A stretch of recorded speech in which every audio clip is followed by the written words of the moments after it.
Live with CDP Sports Talk, a weekly sports and entertainment podcast sponsored by Barrie Cullen Chevrolet. Live on YouTube, Facebook, Twitter, Twitch, and LinkedIn. And on audio via Apple Podcast, Google Podcast, Spotify, Anchor FM, iHeartRadio, Amazon Music, Radio Public, and TuneIn. Now, here's your host, Chris Palme.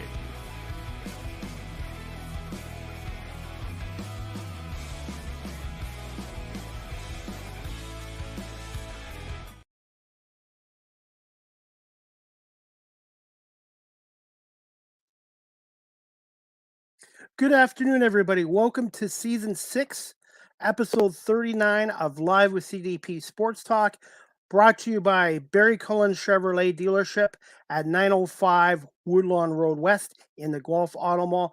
Check out barriecullen.com for the newest selection of new and pre-owned GM vehicles, or give them a call at 519-824-0210, or you can email them at info@barriecullen.com as well. Live with CDP Sports Talk is on weeknights from 8 p.m. to 9 p.m. Eastern on WQEE 99.1 FM in Metro Atlanta, the home of Southern Talk and Sports.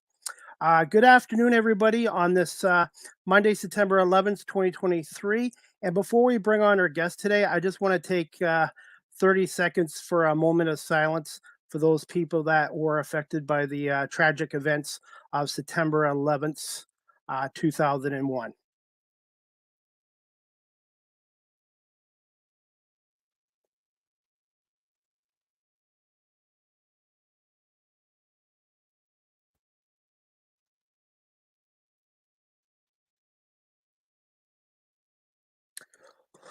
Anyways, guys, thank you for letting me do that. It's a tough day being 22 years after the fact of what happened. And I remember that day I was working afternoon shifts in bed.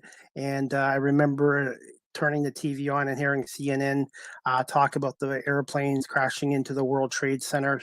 And I had to go into work that night, and it was really a depressing day for everybody across the world. And again, I just wanted to say my thoughts and prayers are out to those people that were affected on this day in 2001. All right, guys, I am looking forward to my guest today. This is her first appearance on Live with CDP Sports Talk. Her name is Alexia Daley. She's a real estate broker with Remax Crosstown Kempenfelt Group out of Simcoe Country in the Barrie, Ontario area. And I'm going to bring on Alexia Daley right now. Hi, hello. Alexia Good afternoon. Speaking. How are you doing? I'm very good. And how are you, sir? I'm doing okay. I'm keeping busy, doing my podcast, my radio show, my digital content, and live interviews. So I'm always doing something with my media work. You are a hard worker. Good for you. Well, thank you. And I'm just trying to prove to people that you can switch careers even later on in life. And I'm doing it the old school way by self-taught and just getting hands-on experience. Yeah, I think, didn't Colonel Sanders start well into his 60s or something like that? Like he was way over. That's way true. Over 50. So, yeah. So I'm still a young guy at 51. There you go. You and I, both spring chickens. Definitely. And one thing I wanted to ask you, Alexia, I was reading this up on your bio. I did find it. Oh, good. How did you become a military relocate expert? I was just curious about that. Oh, because of the area in which I live, we live very close to the largest base here, which is CFB Borden in Canada. Okay. So because of that, we have a lot of military personnel who live here. So they come and go. So then you kind of have to jump into that in order to have some level of success, because the military postings is truly a important process here in our community. So that's how it all started. And then once you get recommended a few times, you'll notice that the business will start to flow. But yeah, you really need to know the process, because they're working on a timeline. So oftentimes they'll call you and they'll say, "Oh, have you done military before?" And I said, "Yep, I understand the sense of urgency that comes with that." So it's a process that it's important to become familiar with, because they are a huge part of the real estate transactions here in our community. Do you have to have a special license for that too? No, you don't have to have a special license, but they do like you to be registered. So even if Okay. they did select an agent, they will come back to you and ask you to be registered on their, it's a special site just to make it a little bit more easy and carefree for the ones doing all the paperwork. But Okay. yeah, that's their preference for sure. And I was reading up in your bio, quite an impressive resume, Rookie of the Year award, and you're also on the Toronto Real Estate Board as well. And I was going to ask you, Alexa, first question, since my show is based out of Guelph, Ontario, which is about 2 hours from Barrie, can you tell my audience a little bit about yourself? Sure. So I have lived in this community, I think about 26 years. I was born in Jamaica and immigrated to the GTA area. Grew up in Malton, which is a part of Mississauga. So that's where I spent most of my life. But once I got married, we relocated out of the city and started our family here a few years later. And I'm also a person who loves music. So I think I'm not sure if you're the one who mentioned it to me. I was known as the singing realtor for many, many, many years. I've kind of switched out of that a little bit, but I still do sing.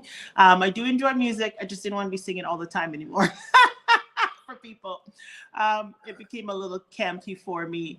And so that's been a huge part of my life anyways, music, singing, I play a little bit piano, grew up singing in the choir. So, definitely musically gifted in some sense, not all senses. And decided, one point that real estate was something that I slowly became interested in. I think many of us have become victim of the HGTV type shows, and those started to really grow, I would say, in the early 90s. And I started watching this show probably somewhere in the mid 90s called The House Doctor, and I became absolutely hooked. It really incited an interest in real estate for me that I didn't even really know quite existed. I had the interest, but didn't know what to what level. So that's how I actually started in real estate, just by watching this show called The House Doctor. It no longer comes on, but difficult to find some of the old episodes, but every so often I find them and I'll rewatch them. But believe it or not, I don't even watch real estate shows now because it's not anything like what you see on TV. You don't take somebody to 3 houses and then they must pick one. That's not reality. You don't have 2 people, one working at Starbucks, the other working at Tim Hortons, and they've got $1 million budget. That doesn't happen. So it's been a really, really fun industry to be a part of. You are constantly learning, constantly having to grow, and probably constantly having to reinvent yourself. It is a very, very fast industry and so easy to be left behind if you're not on top of the trends and the new ways of doing business. So that's kind of like my background. Born in Jamaica, raised here for the most part, and now living in a small town, which a lot of people thought was very brave of me at the time, but I didn't see that to be brave at all. We just wanted a change, and we knew the city life was for us. So we are country bumpkins ourselves now. One thing you just mentioned there, obviously I'm in a different profession than you, but I can see some similarities to the media industry, to the real estate agents. See, because you don't want to get complacent, and there's so Yeah. many podcasters and radio people out there. You have to constantly keep working hard, keep improving, and keep learning. Yes, very true. And I did also have an interest in broadcast journalism myself as I was growing up, but never really went that way. I did, many years I would actually volunteer at Rogers Television, and I did some stuff for Chin Radio. So it does cross-sect a lot with what's happening with social media now, which is why I think I'm very comfortable, because I did have an interest in journalism at one point. And the great thing about this career, about this profession, is that you can make it to be what you want to be. Nobody really fits any particular box. I'll have people say, oh, is it okay to have tattoos? I've seen agents with tattoos all over their face, and they're top producers.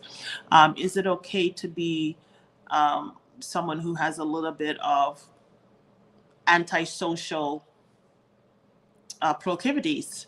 Yeah, I've come across a lot of agents who are not social at all and do really great in this industry. So I think this industry really speaks to everyone's personality. You can take on the persona you wish, and you really start to attract your tribe.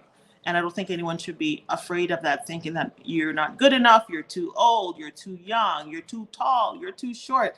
I think the best part of this business is if you learn to make fun of yourself and accept your shortcomings, you'll definitely find success in your own way, whatever that means. Success to some people means, $1 million a year. Success means just being able to go on a few vacations a year, right? So it really depends on what your definition of success is. But I always say this business has enough room for everyone. Well, Sid, and we have something in common.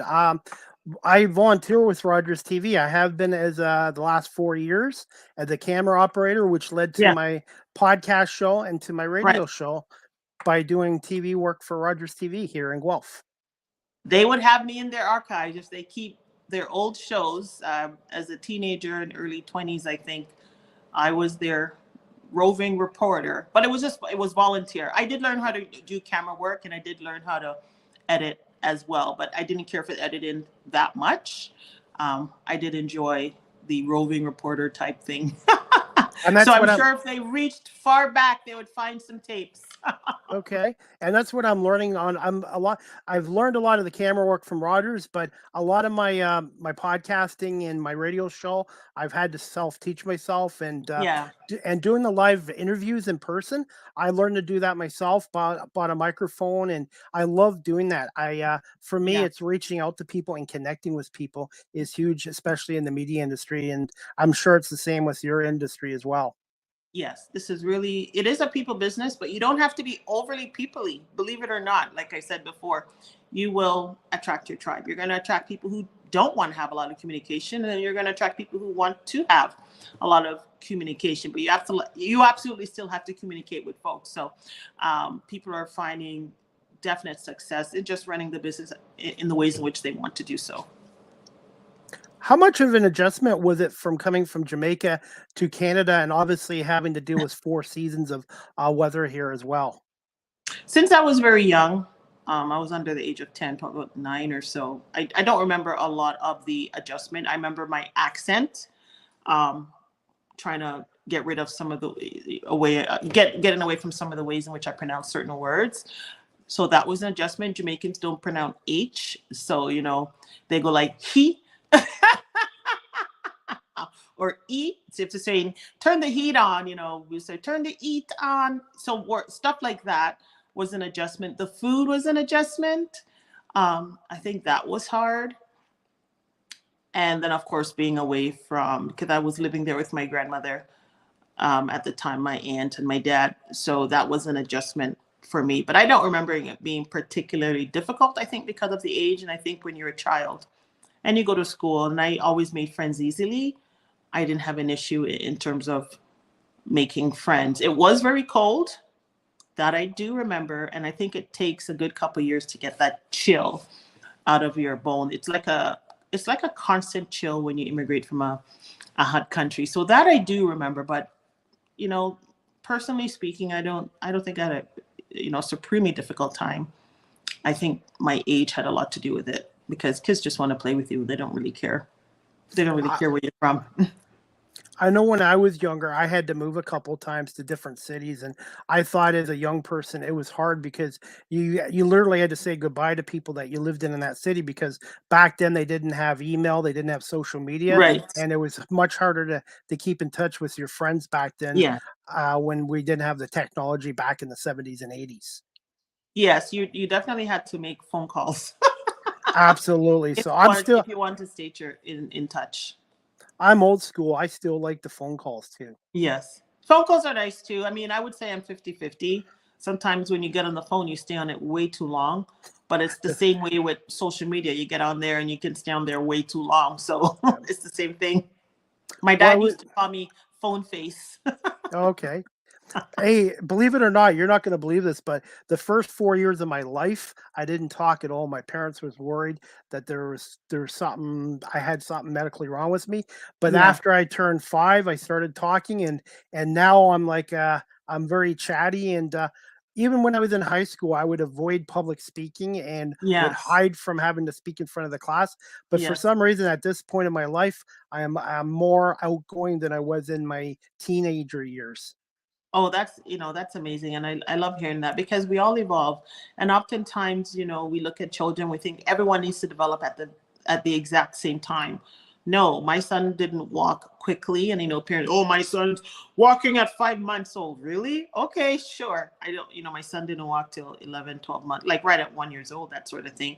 And he's a super athlete. So it really doesn't mean anything, right? Obviously, when you've passed a certain threshold, then you want to make sure your child is tested, and you want to find out whatever it is that might be wrong. But oftentimes we expect everybody to develop at the same time, and it really isn't that. And even boys, if you read a lot about boy psychology, boys do develop a lot slower, but then they certainly catch up and can also often exceed expectations. So, looking at each child individually is the way in which you want to go, not based on what your neighbor is telling you to make you feel bad about your kid, because your kid is not repeating the ABCs by the time they're 4 months old.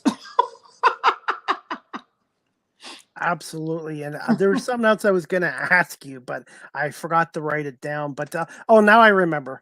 I'm just saying how we met. We met through TikTok, and you know what? I wasn't on TikTok a couple years ago. I always thought it was too old for it, and I wouldn't fit in there. One of my friends, Laura, kept telling me it would be great for your radio podcast show, Yeah. and I joined it 2.5 years ago, and it's really been a good tool to promote myself, my guests, obviously, and obviously my media work and my sporting events I cover as well. Yeah. Oh, for sure. I don't remember how you found me on TikTok. I guess you probably saw a video of mine or whatnot, but yeah. Yes, yes, Oh, okay. You came across the video, but yeah, TikTok is great for the older folks. I actually follow a lot of seniors on there. They make me laugh. And again, like I mentioned with real estate, you just find your people on there, right? There's a niche for everyone. Once you tap into that, you're good to go. absolutely. And that leads to my next question. Where did you attend school, and did you have a mentor or mentors when you were first starting into the real estate agency industry? No, nothing formal, but I certainly watched a lot of YouTube. YouTube, as you know, is such a great tool. Watched a lot of YouTube videos about agents and their level of success. And I also read a lot of books. I'm a reader.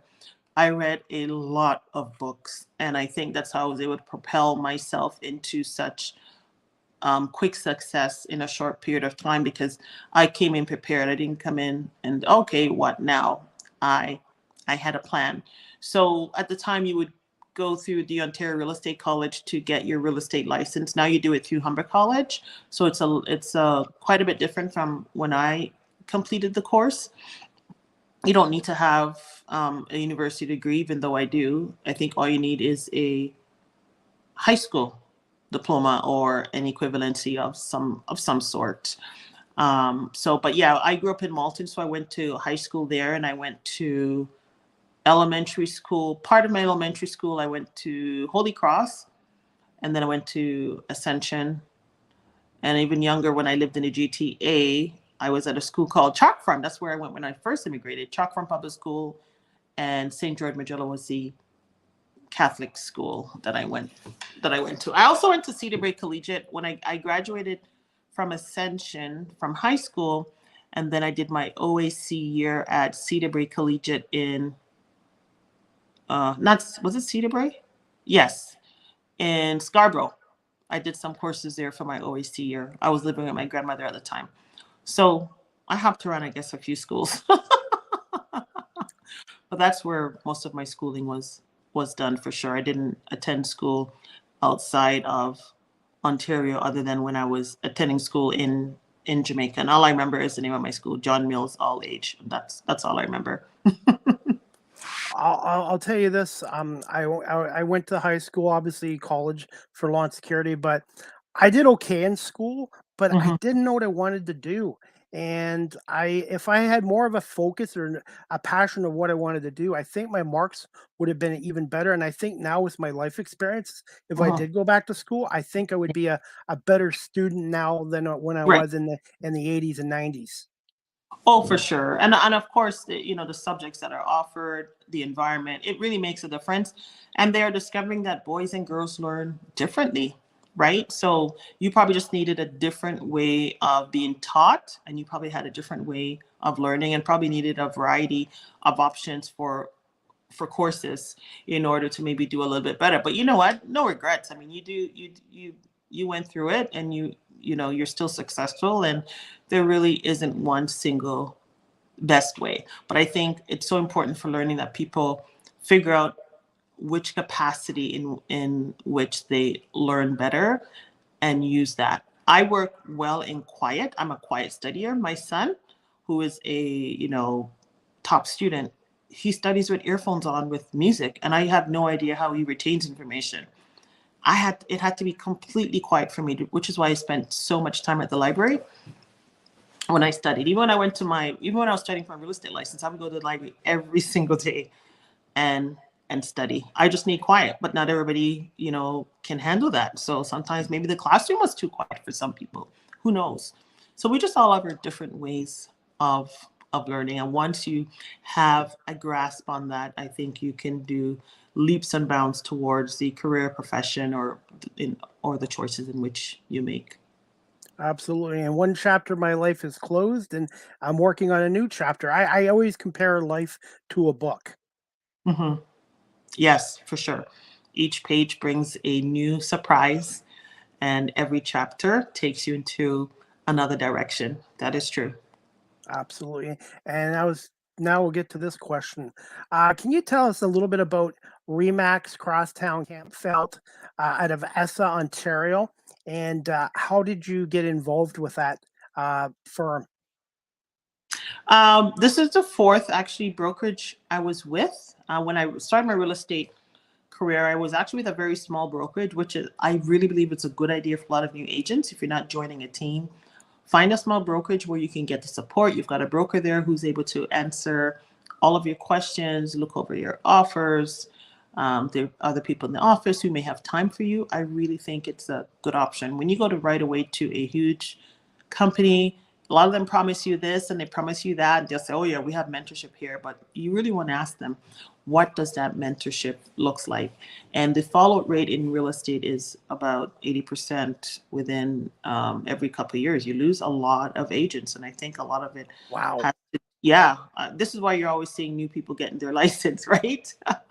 it's it's a long game. It's a long game. It's not a short game. If you can hang in there 5 years, usually you can do pretty well, but it takes a couple of years for sure to get a hang of it. But yeah, I was with Century 21 for many years. I think I spent a decade there. That was my premier brokerage, so it was a very difficult decision to leave that brokerage. And I just came here. It's a good friend of mine, she's the broker, and she we were just talking about, I was thinking about making a change, and another agent from my office, they had entered into an agreement with her brokerage and started their own franchise, and he was actually our office manager at Century 21. So at that point I decided, okay, it might be a good time to make the move. And it was during the whole COVID thing, so I figured, okay, it's COVID anyways, might be a good time to make a change since everything's pretty much on lockdown. We can see how it goes. So I've only been there I think a year and a half, almost 2 years. Yeah, I haven't been there super long.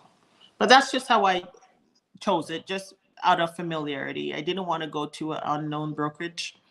I wanted a brokerage with a good brand, with a good reputation. And I really feel the best ones out there, it's either Century 21 or Remax. And so I chose Remax. And it's been a good decision, but I enjoyed my time at all my other brokerages that I was with. No issues. I think they're all really good people. I have a couple of friends who are in real estate in Kitchener Waterloo. Right. David and Kate Schooley, asked David Realtors. So Okay. they own the Kitchener Waterloo Titans, and they're in the real estate business, and they're really good people too as well. I was going to ask you this, Alexa, how how hard or how bad was the real estate industry hit with that pandemic for 2 years here in Ontario?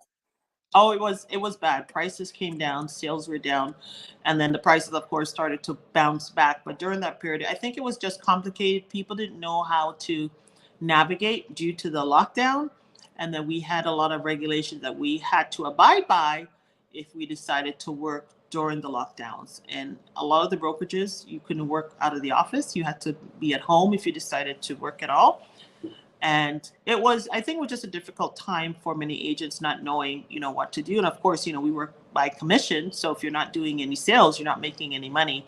So those who are already struggling, we lost many of those who had to go and get another job, I think, after the pandemic. But during that time, it was very difficult. You also had agents who were arguing about the right way to approach this. And, the whole who is vaxxed, who's not vaccinated. Clients have all these regulations on what we can do in their home. Don't touch, the light switches, and make sure you put on a fresh mask when you come in, and discard that mask, and make sure you put, shoe coverings on, and no feet on my floor. And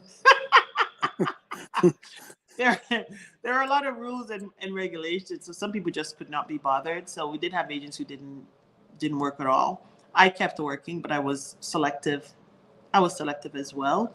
I didn't want to deal with any clients who were being a little bit ridiculous with their requests, because it just makes it difficult to sell when you have to send agents a list of do's and don'ts. They're like, whatever, I'm not even showing that house, right? So you wanted to be with people who were somewhat reasonable with their expectations. And so, you just advise people, if you really need to sell, then yeah, put it on the market.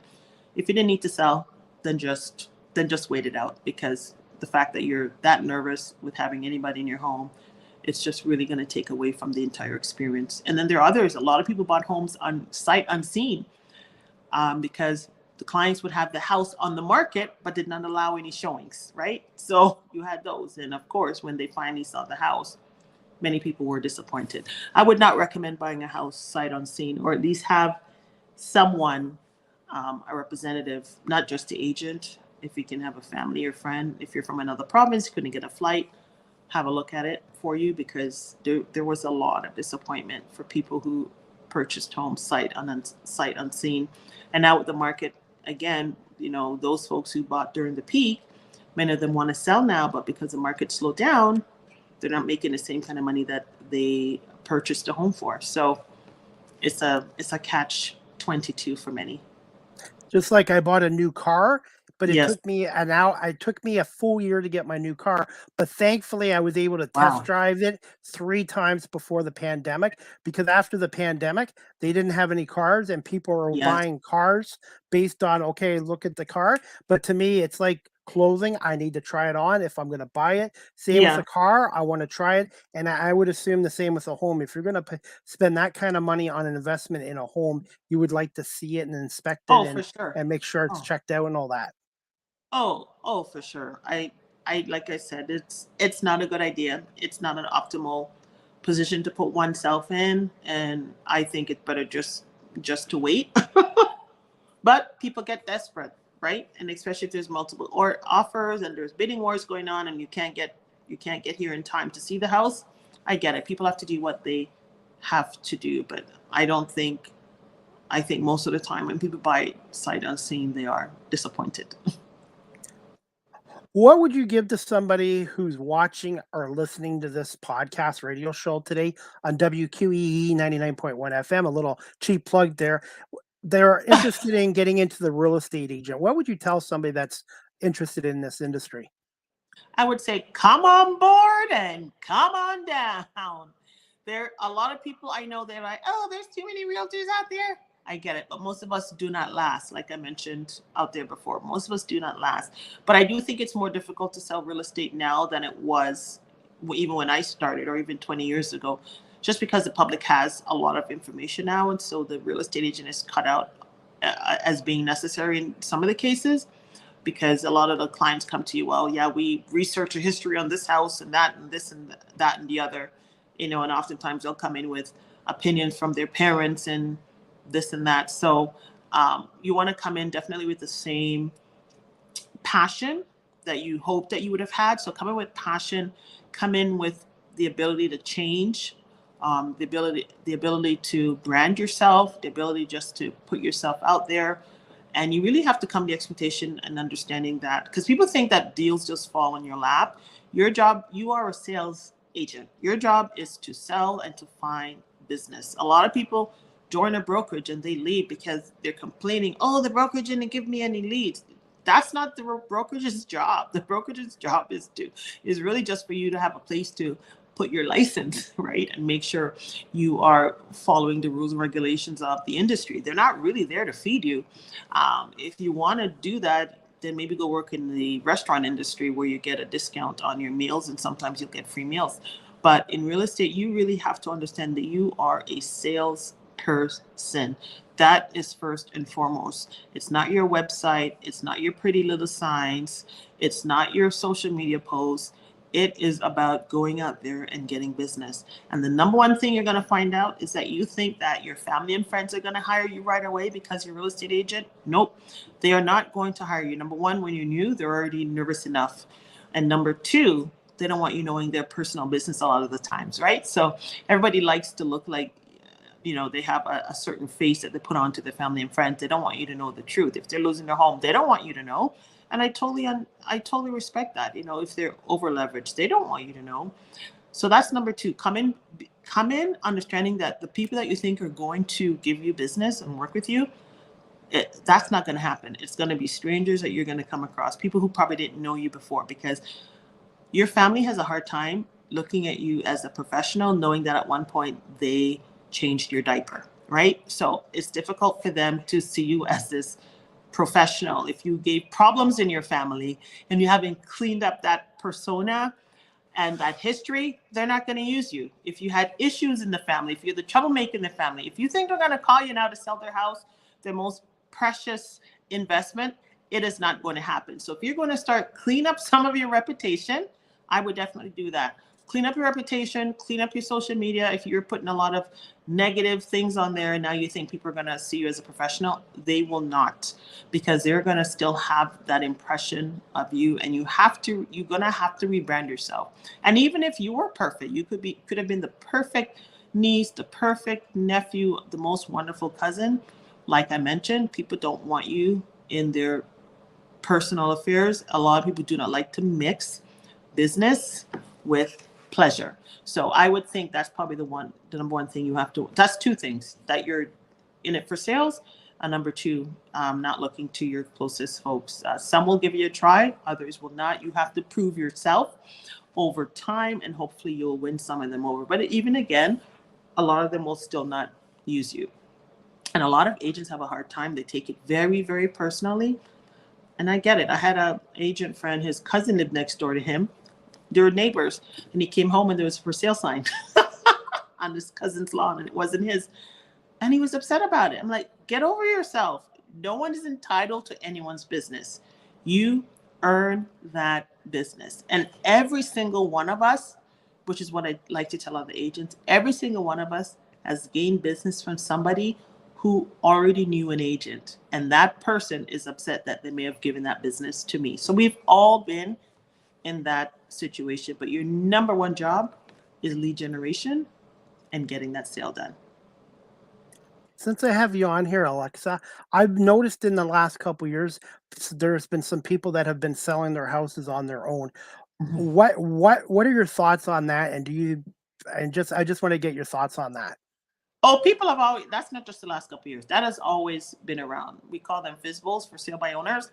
That's been around as long as real estate has been around. The difference is because of social media and the internet, now you're more aware of them online. But in the olden days, they'd probably have like a sign or an ad in the paper advertising the house for sale. But I don't have a problem with it. People want to save. I get it. They want to make money on their home, and they think they can do it better than an agent.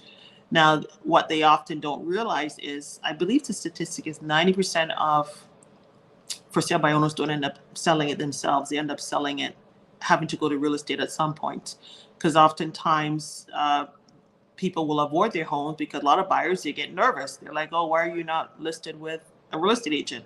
A lot of buyers actually want to buy homes through the legal channels, right? They just feel a little bit more protected in that. Whether that's true or not, that's just a perception. So they do lose a lot of eyes on their listing when they decide to sell their homes themselves. But that, you know what, that is their right. No problem with that. If they feel they're going to gain commission on it, that's fine. But generally the opposite happens. You know, they may save 15,000, 20,000 on commission, but they end up losing 80,000, $100,000 actually on the sale.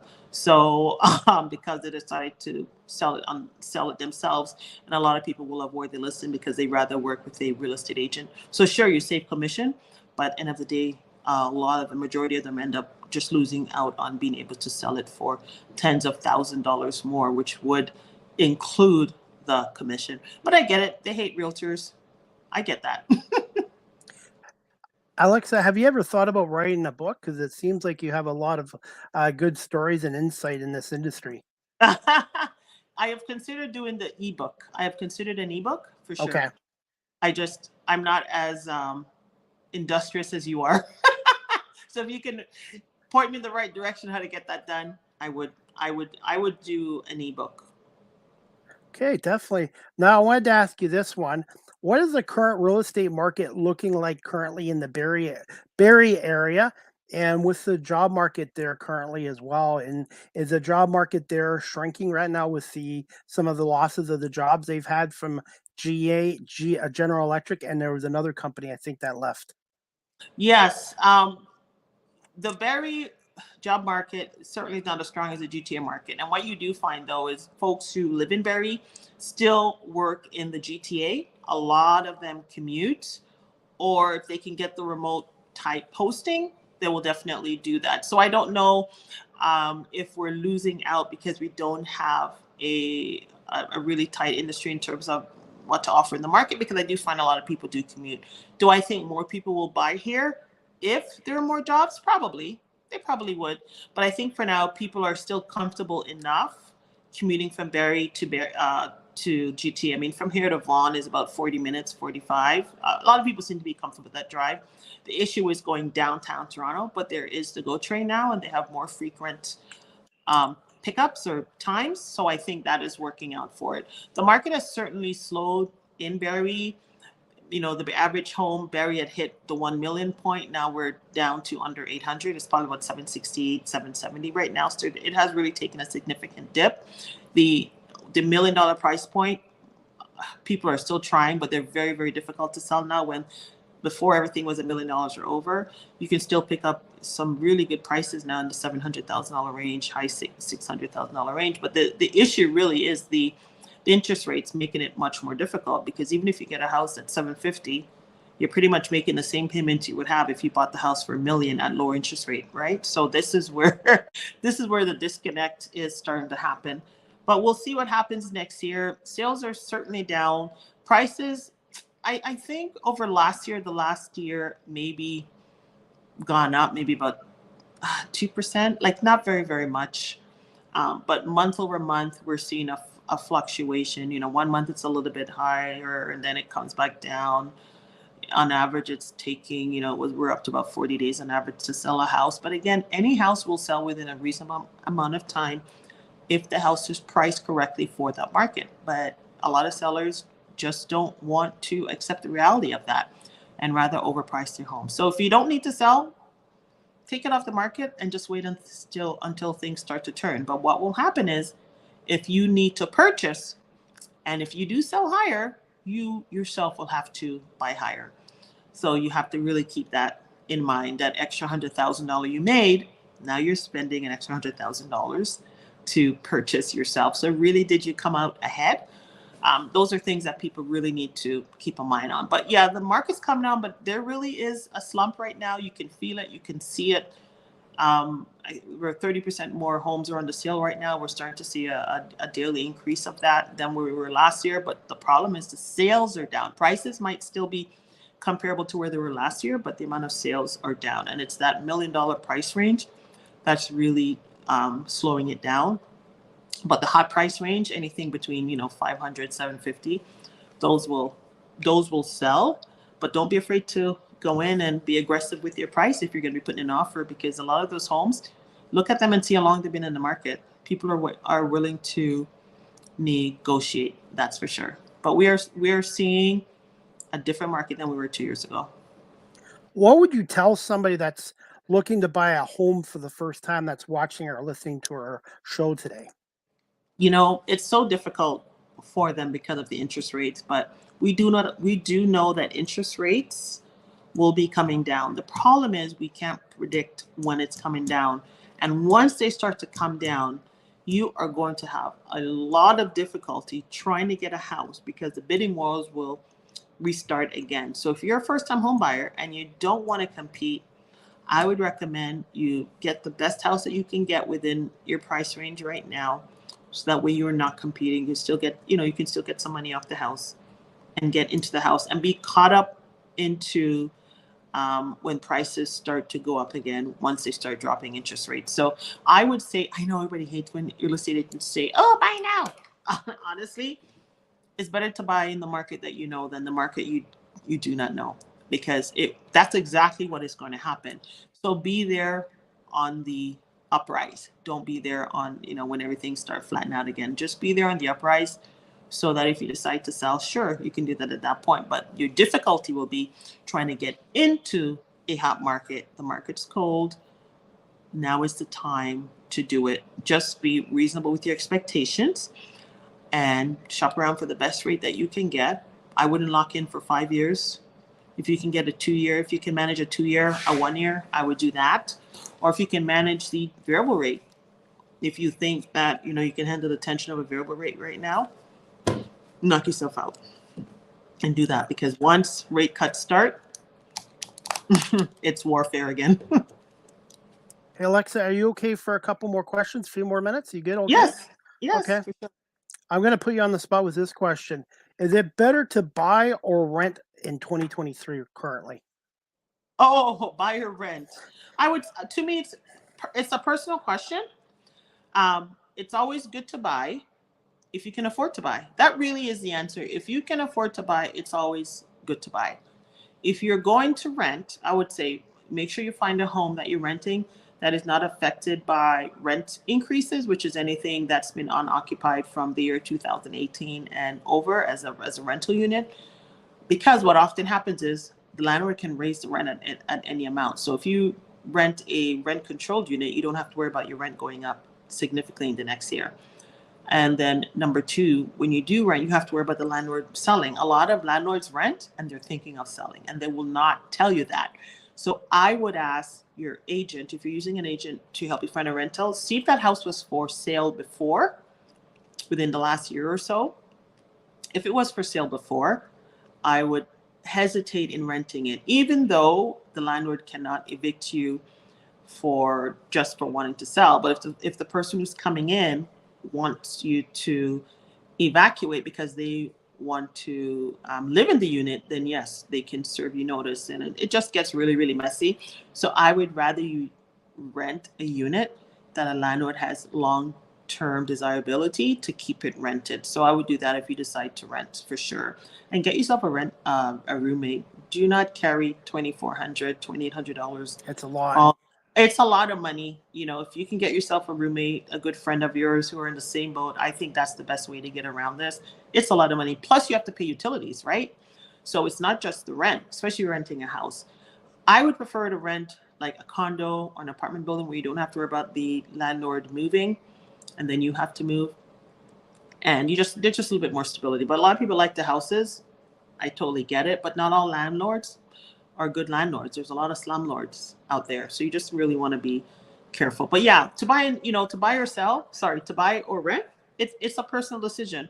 If you've got the money, if you can get the approval, your credit is good, I would go for it. And then if you can get a unit that maybe has a basement apartment, then you can rent that out. You can become a landlord yourself.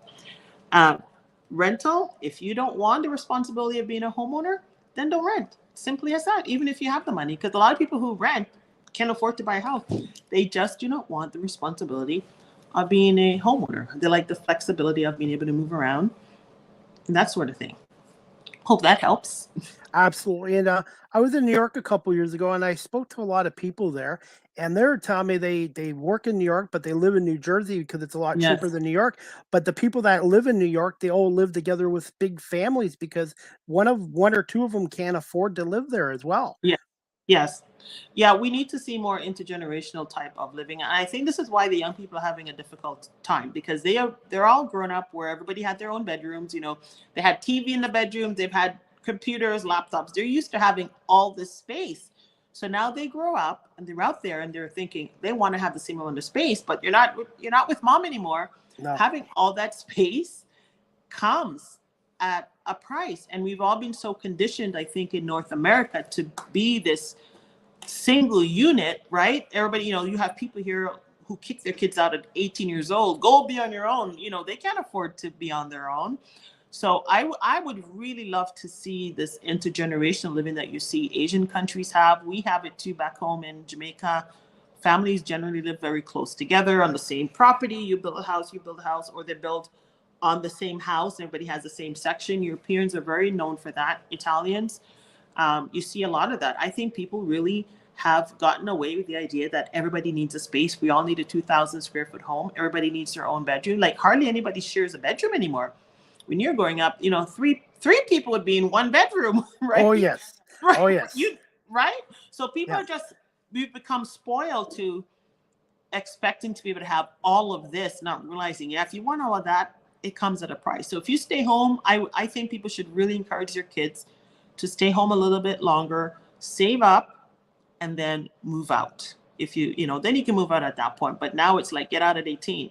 And I don't understand that. Your children, they were just teenagers a year ago. I mean, they were just in high school. How do you think that they are capable? But however, the young people nowadays, they also don't want to follow the rules, right? So because they've grown up in this very individualistic type of society, everybody tells them that you are great, you can do whatever you want. It doesn't matter. Doesn't matter if it, as long as it's not hurting anyone, do whatever you want. So they grow up and think it's all about them. It's all about me. They don't think about their parents or their grandparents. They just go out there and do whatever they want to do. So if they're forced to move back home, they don't want to follow the rules. They want to have late night parties. They want to have all kind of strangers coming in and out of their parents' house. It can't be like that. So if you can't be respectful of your parents' rules, sure, then you definitely have to go out. But if you're a smart person and understand that it's only a short-term inconvenience, right? Stay home. If you stay home for 2 years, and if you're willing to go out there and pay $2,000 a month rent, and you stay home for 2 years, when your parents say you can stay home and save, that is $24,000 in 1 year. In 2 years, you can have almost $50,000 saved up, and you can take that now and go buy your own condo. So it's just short-term pain for long-term gain. That's how I see it. But people don't want to do that. They would rather give their money to a stranger than being at home, being slightly inconvenienced because, your parents might want you. Oops. Okay, we just lost Alexa. She'll be back. Just give us a second. Hopefully, we'll get Alexa back. It's just a Wi-Fi connection with her. But as we're waiting for Alexa, just wanted to let you guys know the next Argo Bounce live audio show will be tomorrow nights at 8 o'clock with myself, Nick Small, episode 9, and our guest will be Mike Hogan.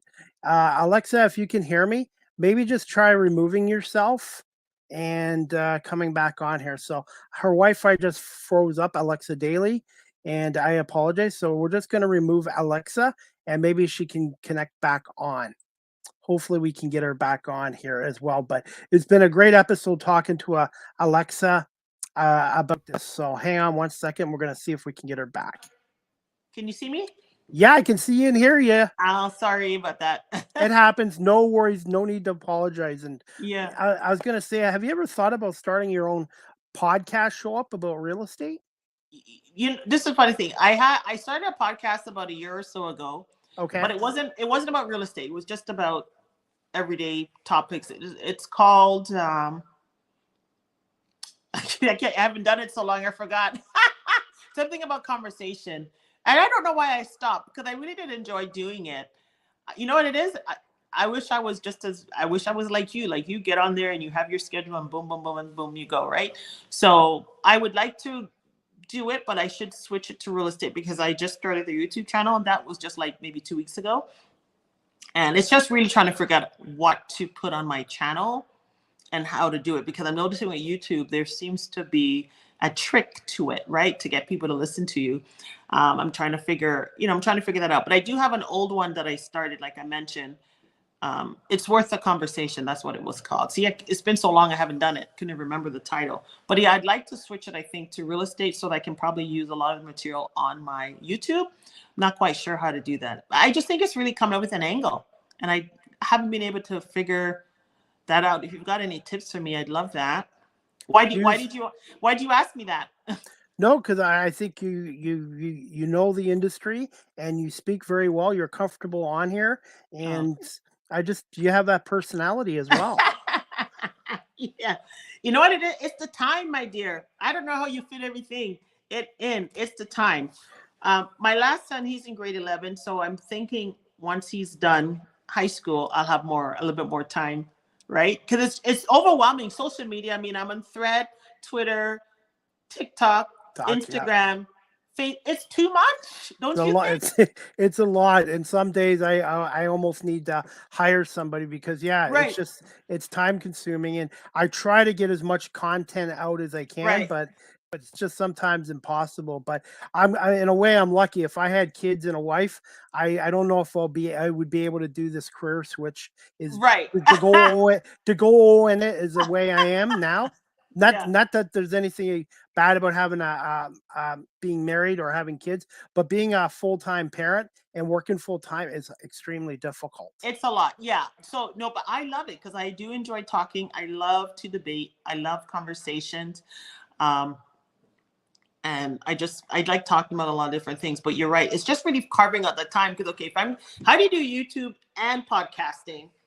Because it's kind of like two different things you have to be doing, you know? So I'm hoping once my son's graduated high school, I'll have more time to really focus on it. I really want it to be, it's really important for me to be a present mother. So part of the reason why I think I haven't gone crazy either is because of that. I like to be available. They play sports and school, and you gotta, so you gotta, take him here and take them there. And it's important for me. That's really, really important for me. My being a good mom. And people talk about a balance. It's not. There's no such thing as a balance. You really have to give one up for the other. So you have to prioritize. It's either you're going to be a good mother, you're going to be a podcaster, a great you can't be great at both at the same time. There are going to be days when one has to make that shift. So I think I'm a really, really good real estate agent, but I'm not going to be one of those agents. My heart just can't allow me to do it where I just don't make time for my family and just give them money, right? And my heart wouldn't allow me to do that. So I just have 2 more years to go. Okay. But I'm still very good at what I do. Absolutely. But when you're ever ready to do this, let me know, and I'd be glad to give you a helping hand when you're ready to do a podcast at some point again in the future. Right. Exactly. All right. I've just got 2 more questions, Alexia, and we'll wrap this up. But I wanted to ask you this as well. Currently, what are some of the most popular house styles right now going in 2023? You know what? It depends on what stage of the first-time home buyers. The most popular house style would be a 2-story townhouse, right? Or detached. Those would be the most popular type of home. But for seniors or people who are downsizing, they all want bungalows, and they would choose a ranch bungalow over a raised bungalow because the raised bungalows, you still have a few stairs, but they'll take that. But most of them prefer ranch. But again, it's very expensive, right? Bungalows are very, very expensive to get because they take up more space. They take up more land. Those are very popular. I actually live in a bungalow myself, and I love it. Never thought I would live in a bungalow at our age when we decided to sell our 2-story. But for first-time home buyers, definitely would be a 2-story townhouse would be their first choice. And if they can get a smaller detached, it would still be a 2-story style of home. The colonial style is very nice. Just your typical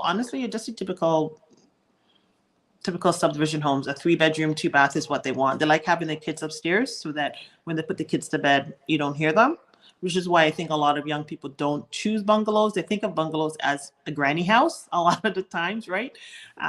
But they can be really nice when want your kids all on the same floor, prevents the up and down running around all the time. So, but it just depends on what stage of the home search you're in. You're not going to get a senior.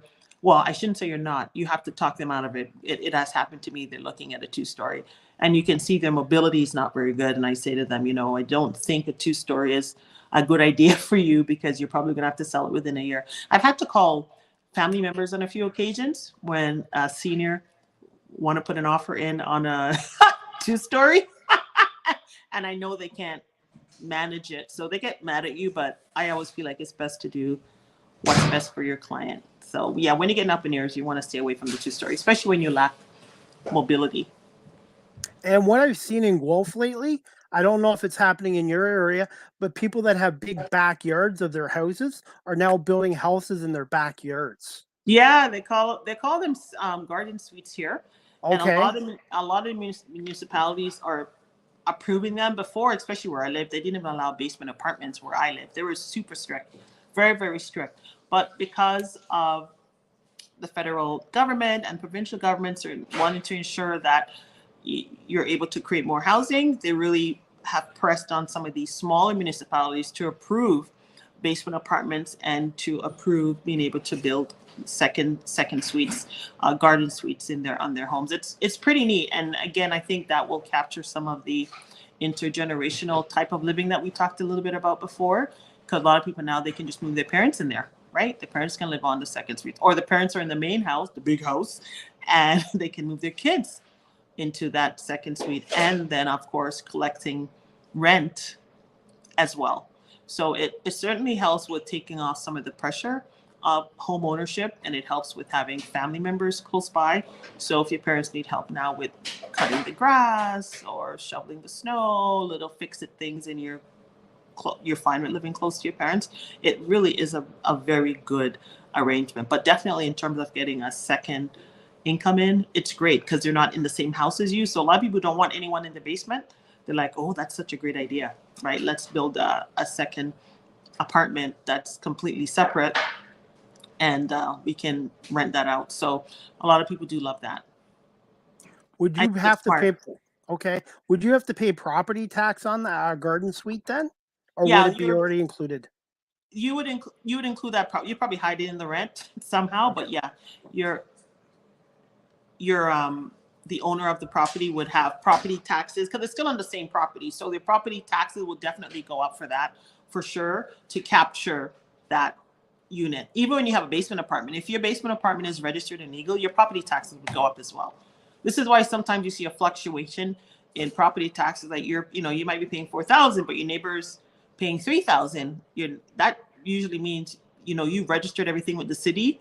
The more stuff you register with the city, the more permits you get legally, the more your property taxes are going up. And you're like, why isn't his property taxes up? Oh, he probably did everything himself. Right? Good point. Yeah, so that's what happens. But yeah, you definitely expect. Nothing is for free in this country, my dear. Expect an increase. Everything keeps going up. Absolutely. Oops, I think we lost Alexa. We're just going to wrap this up No, soon. I'm here. Okay, good. Hey, I was going to say, are you okay for like 1 or 2 more fast questions? Yes. And we'll wrap this up. Okay. This one I wanted to ask you about since I have you on here. Can you just tell us about your volunteer work over the years with Easter Seals Telethon and being a former contestant with the Dancing with the Stars?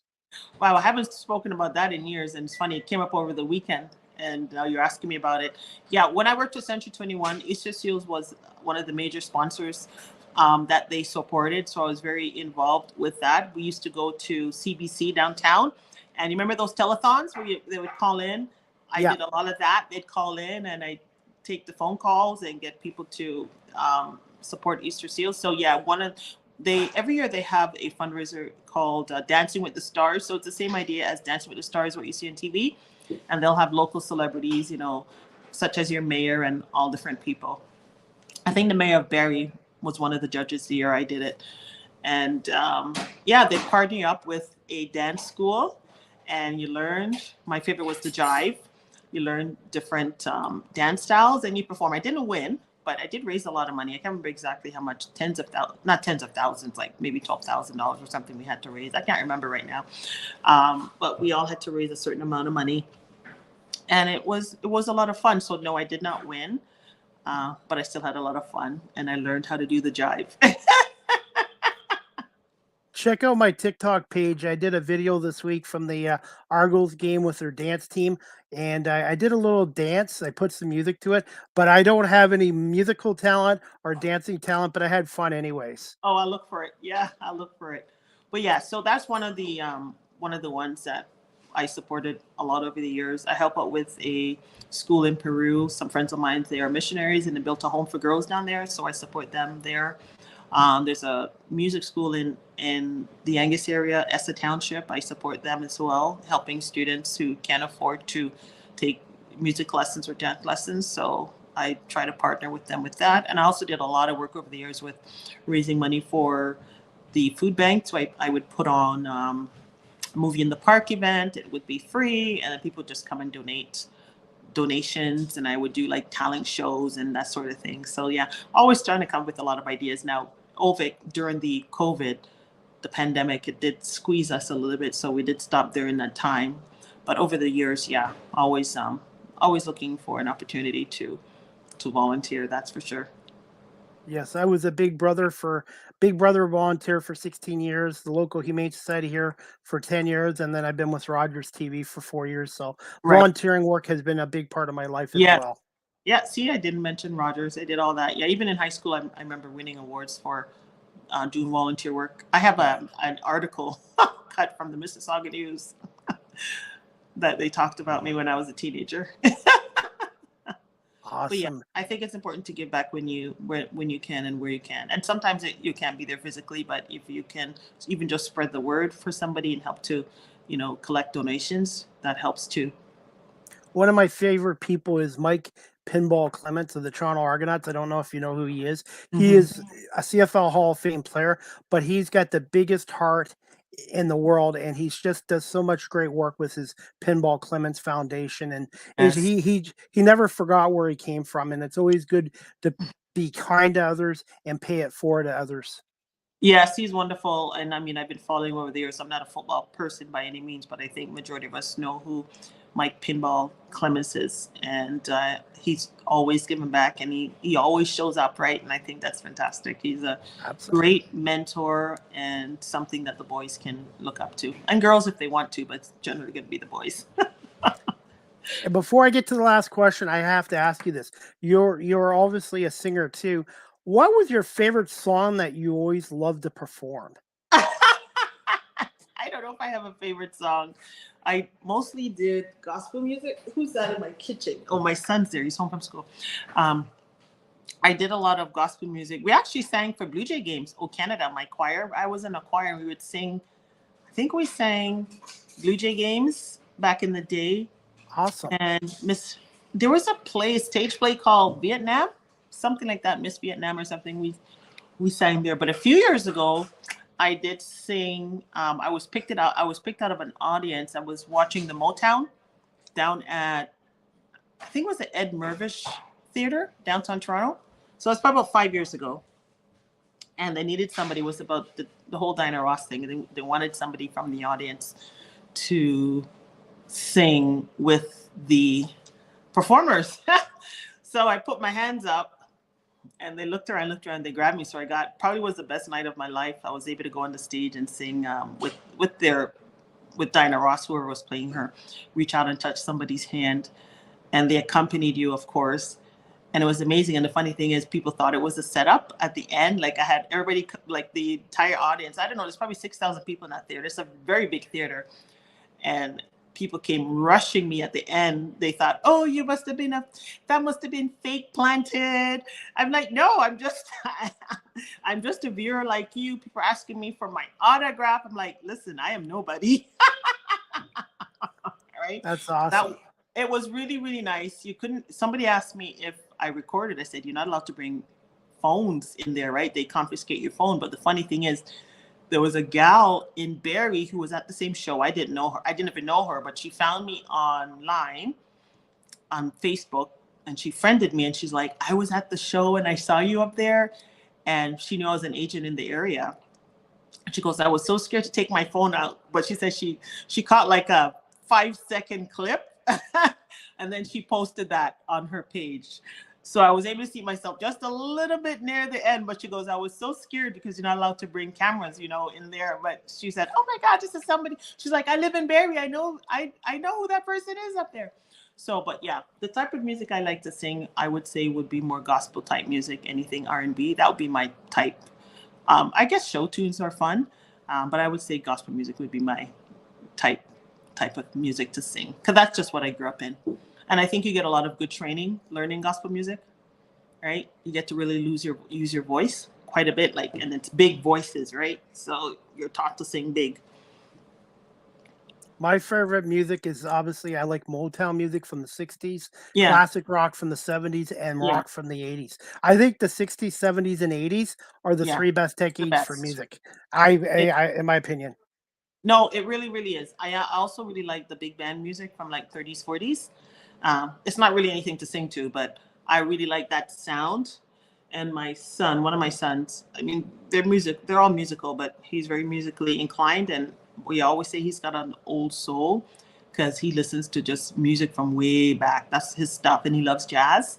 So it's really nice to see young people appreciate music from that era. And because he plays a few instruments, right? So it's nice to hear him jam to some of those tunes from way before he was born.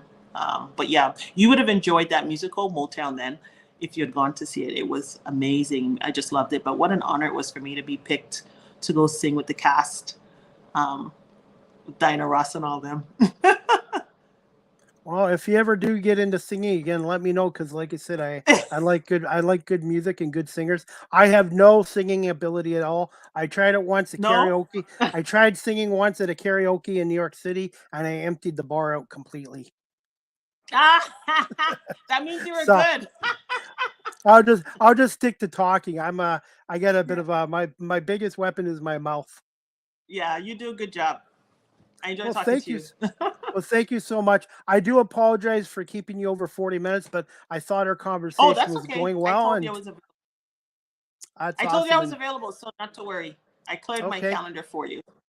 well, thank you so much. And Alexa, finally, you've already answered some fun facts about yourself, but where can my audience follow you on social media and your contact information, which I did put down on my ticker here on my our podcast radio show? Yes, you can find me on TikTok, Joyful Realtor. Instagram, same thing, a Joyful Realtor, or Alexia Daley on Facebook. Just type that in. You'll be able to pull me up. I'm quite clickable online since I do get involved with the online community quite a bit. And then even on YouTube, I believe I'm called Joyful Realtor on there as well. Oh no, I'm not anymore. Sorry, I'm called Living in Simcoe County, Ontario. But just type my name in, I'll pop up. I've already Alexia Daley. I've already subscribed to your YouTube channel, and I will look you up on Instagram. But I want to say, Alexa, thank you so much for giving me over an hour of your time today and to talk to us about your real estate career and about your behind your background too, as well. Yeah, thank you so much. It was really, really good. It's nice to talk about real estate to somebody. It's nice to talk about real estate to somebody who's not in real estate, because then you don't really know what I'm talking about. So it makes it more interesting. Absolutely, and I love the storytelling and learning from my guests. But if you give me a little bit of time, I will send you a video and audio copy of this show episode today, number 314, and then I believe it'll air tomorrow night at 8 o'clock on WQEE 99.1 FM in Metro Atlanta. I know a gentleman in Guelph, Ontario, has a radio show in Atlanta, Georgia, but this technology is amazing. Yeah, I love that. That's so unique. Have you been to Georgia? No, I haven't. I've been to Oh, 13 states, but Georgia I haven't been to yet. right. So Okay. eventually that's going to be on my bucket list at some point. Yeah, that'd be nice. Definitely. But Alexa, thank you so much for coming on today live with CDP. It's sports talk, but eventually I'm going to change it to talk show because Oh, okay. I'm going to eventually. What's your favorite sport? My favorite sport? Wow, I'm on the spot here. That's a good question. I love there's 7 sports I follow and I love. I would say right now football and Okay. baseball, football, baseball, hockey, Yeah. and basketball and lacrosse. Lacrosse. Okay. Lacrosse. Canada's national I sport that nobody follows. Actually, you. it's a great game. Yeah. I just got into it a couple years ago. My guest, just like you, came on, talked to me about lacrosse. I started watching it, and the Buffalo Bandits, which are a pro lacrosse team, invited me down there to do media work, and they treated me well. And now I'm hooked on it. It's like hockey and basketball. So if you ever get a chance, go to a Toronto Rock lacrosse game. It's great. It's a great sport, and they've been great with my media opportunities as well. All right. Can't promise you that I will, but I will consider it. And if I'm looking for a place to stay in the Barrie area, now I know who I can contact about that as well. There you go. Thank you so much. All right. Thank you so much, Alexa. Have a great day. You too. Take care. Have a great one. You too. Thank you. Bye. Thank you. All right, guys. That was Alexia Daley. She is a broker with the Remax Crosstown Kempenfelt Group in Ontario, which is in Simcoe County, and they service the Barrie area as well. And you can contact Alexia at 705-321-245. Sorry, 705-321-2541, or you can email Alexia at sold@teamalexia.com, and her website is teamalexia.com, or you guys can check out Remax Crosstown Kempenfeltgroup.com as well. Before we wrap up this show, guys, I am going to play a clip of a live interview I did with Lucy Tan from Purelator this past weekend in Toronto for the Daily Food Bank fundraiser there. Chris Palme here, reporting from BMO Field here in Toronto between the Toronto Argonauts and Montreal Alouettes. Game today at 1 o'clock. But I have a special guest here, and she's from Purelator, Feed the Hunger, and her name is Lucy. And Lucy's going to talk to us about what they're doing here today before the Argonauts Alouettes game. Hi, Lucy. How you doing? Good. Nice to meet you, Chris. Thank you so much, Lucy. Can you tell my audience what the Purelator Tackle for Food Hunger is all about? Yeah, so we're here, as you said, at BMO Field for the Toronto Argonauts Tackle Hunger Game Day. So I'm with Purelator, and our main philanthropic program is Purelator Tackle Hunger. So we work with local food banks across the country to raise funds and food to help communities in need. So today here at our setup, we're collecting food donations, monetary donations. We have our friends with the Argos here. Some players will be by to sign autographs. And we have a very special piece of hardware, the Grey Cup. So folks can come by, take a picture with it, make a donation. We'll have some of our volunteers from Purelator and from the local food bank Daily Bread at all of the gates collecting donations as well.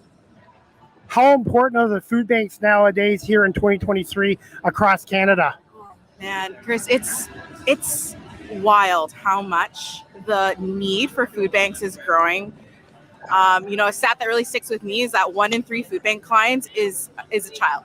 And we're seeing just growing stats that Daily Bread especially, they're having more and more clients every month and record-breaking, users coming through each year. So those aren't the records you want to break. So we're stepping up and making sure that we can support them by having different campaigns, having a Tackle Hunger Game Day food drives, and also organizing different activations throughout the year. What is your goal today for food pounds and maybe cash donations? I think we're aiming for 10,000 pounds of food total today, just for the game. And overall, for Purelator, our goal for the year is to raise 2 million pounds of food, and that's coast to coast. And we know that will feed over 2 million Canadians as well. And Lucy, can you tell my audience about some upcoming events for the food bank going on here in Toronto and across Ontario? Yeah, for sure. So for the first time, we're doing a national red bag campaign this year. So it's really cool. We'll be in over 15 communities across Canada with our, signature Pure Later curbside trucks and our bright red bags looking like this. And so we'll be dropping them off as residences, from September 16th to September 23rd. And we're asking residences to fill it with non-perishable food items for your local food bank. And then later on September 23rd through 30th, we'll be picking up those food donations and bringing them to the local food bank. So it's a big drive. Our goal for that is to raise 100,000 pounds of food for those local food banks. I think that's awesome and amazing. And before we wrap this up, where can my audience find you guys on social media and your website? Yeah, so our website is purelatertacklehunger.com. Really easy to remember, purelatertacklehunger.com. And on social, we're Pure Later Inc. And finally, how important, what's your thoughts on the Canadian Football League for getting involved with this? Our program wouldn't be where it is without the partnership with the CFL. It's so important for us to reach out to different audiences, and the league and all of the teams have been so helpful for us to really grow this program, get some more eyes on it, and really engage the fans and teams and players to get involved and help our local communities. All right, Lucy, I want to say thank you so much for doing this, and good luck today with the Pure Later Tackle Hunger here at BMO Field in Toronto. Thank you so much again, Lucy. Awesome. Thanks so much, Chris. That clip was courtesy of my YouTube channel, Chris Palme, live with CDP Sports Talk. If you haven't subscribed, please do so. And I want to say thank you to the 222 people who have subscribed to my YouTube channel. Again, that was Lucy Tan from Pure Later and Corp with the Food Bank Challenge with Pure Later this weekend in Toronto at BMO Field. They raised over 10,000 pounds of food. I'm not sure how much they did in cash donations, but over 10,000 pounds of food was donated at the Argonauts Alouettes game this past Saturday at BMO Field. Speaking of the Toronto Argonauts, the next Argo Bounce live audio show, episode 9, with my co-host Nick Small this week will be tomorrow night, Tuesday, September 12th at 8 p.m. with special guest Mike Hogan. He's the manager of communications for the Toronto Argonauts and their longtime radio play-by-play voice of the Toronto Argonauts on TSN 1050 alongside Ben Grant as well. The Argonauts' next game is Friday night, 7 o'clock against the Montreal Alouettes in Montreal as well. The next live with CDP Sports Talk, Season 6, Episode 40, sponsored by Barrie Cullen Chevrolet here in Guelph, will be Thursday, September 14th at 3 p.m. Eastern with my guest, Marilyn Palmer. She's the founder, CEO of her own business called the Marilyn Palmer Marketing as well. And I'm looking forward to speaking to Marilyn as well. 2023 Buffalo Bills open up their season tonight on Monday, September 11th. Tonight, 8:15 kickoff against those New York Jets, their AFC East rivals, and new quarterback Aaron Rodgers. And I've got the Packers. I shouldn't say Packers. I have them on my mind. I have the Jets and Rodgers beating the Bills 24-17 tonight. So we'll see. All right, guys, we're going to wrap this show up in just a second. As always, Live with CDP Sports Talk is a weekly sports and entertainment talk show hosted by yours truly, Chris Palme, is always on weeknights from 8 p.m. to 9 p.m. Eastern on WQEE 99.1 FM, The Key, the home of Southern sports and talk, the heartbeat of Atlanta. And I want to do a shout out to Ryan O'Neill, their station manager, as well as Wayne McFarland, who is the CEO and editor of the Digital Briefing magazine. He was kind enough to advertise my radio show, podcast show, and check out his website, digitalbriefing.com. And again, thank you so much, Wayne McFarland, for your friendship as well. The radio station's website, guys, is wqeefm.radio12345.com as well. Live with CDP Sports Talk is live streamed on these platforms: YouTube, Facebook, Twitter /X, Twitch, and LinkedIn. And thank you to everyone watching this radio podcast show today, live streamed as well. You can also check me out on my website at beacons.ai/Chris D. Palme. Live with CDP Sports Talk, again, is sponsored by Barrie Cullen Chevrolet Dealership at 905 Woodlawn Road West in the Gulf Auto Mall. Check out barriecullen.com for the newest selection of new and pre-owned GM vehicles, or give them a call at 519-824-0210, or email them at info@barriecullen.com as well. And right now at Barrie Cullen Chevrolet, check out the 2023 Silverado 1500 Custom Crew Cab pickup truck. You can lease for $297 bi-weekly at 6.9% financing for 24 months with $3,250 down payment on an ultra low kilometer lease as well. And eligible Costco members can receive a $750 bonus on select SUVs. Again, check them out at barriecullen.com, or go down to Barrie Cullen Chevrolet again at 905 Woodlawn Road West in the Gulf Auto Mall. You can also follow me on TikTok at Live with CDP, and check out my latest TikTok video dancing from the Argonauts game as well. StreamYard is the official live stream provider of Live with CDP Sports Talk. If you're into webinars or podcasting such as myself, check out StreamYard.com as well. Live with CDP Sports Talk, the audio version is available on these platforms: iHeartRadio, Amazon Music, Google Podcasts, Spotify for Podcasts, Apple Podcasts, Breaker, Pocket Casts, Radio Public, Spotify, Castbox, LinkedIn, Pandora, and Tuned In. And again, weeknights at 8 o'clock on WQEE 99.1 FM as well. Also, finally, you can email or text Live with CDP Sports Talk at cpalme19@gmail.com, or you can text the show at 519-820-7188 with questions, comments, or suggestions as well. Again, I want to say thank you to my guest today, Alexia Daley, who's a real estate broker with Remax Crosstown Kempenfelt Group in Essa, Ontario, near Barrie, for coming on here today. And again, check her out. You can call her at 705-321-2541, or email Alexia at sold@teamalexa.com as well. And that's about it, guys. I hope everybody has a great day and enjoy the Monday Night Football opener between the Buffalo Bills and the New York Jets tonight at 8:15. And again, I have the Jets winning 24-17. And again, the Eagles are 1-0 after their 25-20 win over the New England Patriots. Jalen Hurts, 22 out of 33 for 170.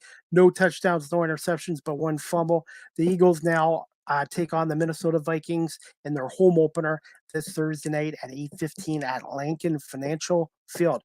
Go Birds, fly Eagles fly, and we'll see you guys tomorrow night for episode 9 of the Argo Bounce live audio show. And then Thursday, 3 p.m. with Marilyn Palmer.